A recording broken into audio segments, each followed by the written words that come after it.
जगह नहीं, कई एक जगह पुल जो है कि तुरंत जो है कि 5-6 पुल जो है कि तुरंत ध्वस्त हो गए हैं। इतनी ज्यादा लागत लगता है इसमें, इतना ज्यादा सब कुछ है, लेकिन फिर भी आखिर इसका क्या कारण है, मैं पूछना चाहता हूँ कुछ लोगों से। सर शुभ नाम क्या हुआ आपका? अजीत आनंद।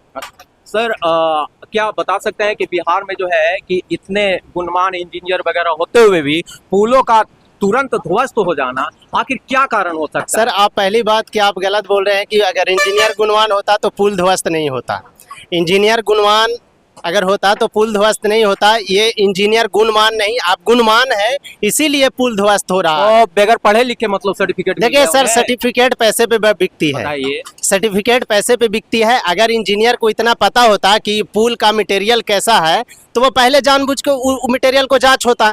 अगर जांच होता तो आज पुल ध्वस्त नहीं होता। कई मजदूरों को जान चला जाता है। इसमें सरकार का भी कोई दोष नहीं है। सरकार बिल्कुल सही तरीके से पैसा देती है, उसमें कुछ चुनिंदा लोग हैं जो पैसे को खा जाती है, और इंजीनियर बेचारा क्या करे, उसको कमीशन भी बचाना है, समझे? तो ऐसे यानी कि आदमियों की जान से ज्यादा प्यारा लोगों की कमीशन है क्या? कमीशन है, पैसा है, इतना भ्रष्टाचारी है, लोग भ्रष्ट है। इंजीनियर क्या करे अकेले, पूरे सिस्टम भ्रष्ट है।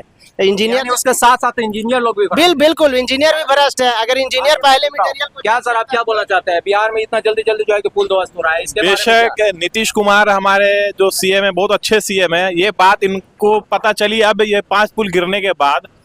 यहाँ नेताओं लोग का कमी नहीं, पैसा खाने में लगे रहते हैं। सभी लोग पैसा खा रहे हैं, चाहे इंसान की जान चली जाए अलग सी बात है, पर यहाँ पैसा खाने में लगे हुए हैं। अभी आप देखा, एग्जाम हुआ, नेट का एग्जाम हुआ, पेपर लीक हुआ, पैसा बिका। नीट का एग्जाम हुआ, पेपर लीक हुआ, पैसा बिका। अभी बिहार सिर्फ पैसा कमाने पर आगे लगे हुए नेता लोग जितने भी लोग हैं यहाँ पर हमारे जो देश के गरीब लोग हैं उन पे किसी का ध्यान नहीं, मजदूरों पर किसी का ध्यान नहीं है, विद्यार्थियों पर किसी का ध्यान नहीं। बस सभी नेताओं लोग अपने लगे हुए कमीशन खाने में, चाहे पुल गिरे चाहे इंसान की जान जाए, इसमें कोई।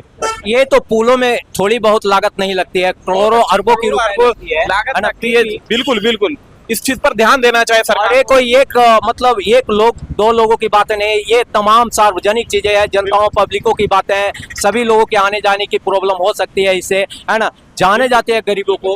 इन सारे बातों से आप क्या अवगत कराना चाहते हैं गवर्नमेंट को? नहीं, इस पे ध्यान देना चाहिए गवर्नमेंट को, खास स्पेशल गरीब लोगों पर खास ध्यान देना चाहिए। जिस चीज का भी आप प्रोजेक्ट पास कर रहे हैं उस पर जो काम कर रहे हैं उन लोगों पर ध्यान देना चाहिए कि वो सही लोग हैं कि नहीं है।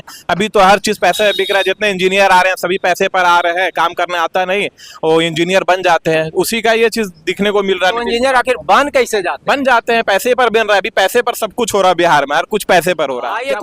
बिहार में इतने ज्यादा जो है कि पुलों का मतलब बनना और तुरंत से जो है कि ध्वस्त हो जाना, मेन रूप से जो है तैयार भी नहीं हो पाता है और गिर जाता है। बिहार में बहुत सारे पुल गिर गए हैं, 5-6 पुल लगातार गिरे हैं, इसके विषय में क्या करना है? ये अगर सिर्फ सरकार को अगर हम दोष देते हैं तो भाई ये तो गलत है।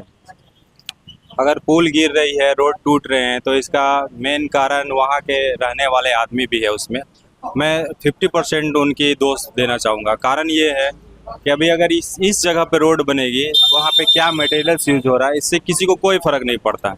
भाई आपके पब्लिक जहाँ पे आप रह रहे हो, कम से कम ये चीज तो ध्यान दीजिए कि उसमें क्या डाला जा रहा है। सारे पब्लिक को नॉलेज नहीं होती है कि कौन सी मटेरियल कितना है, क्या है, उसके लिए डिपार्टमेंट उसका। आप बीच में बोलोगे तो मैं कैसे बोलूंगा?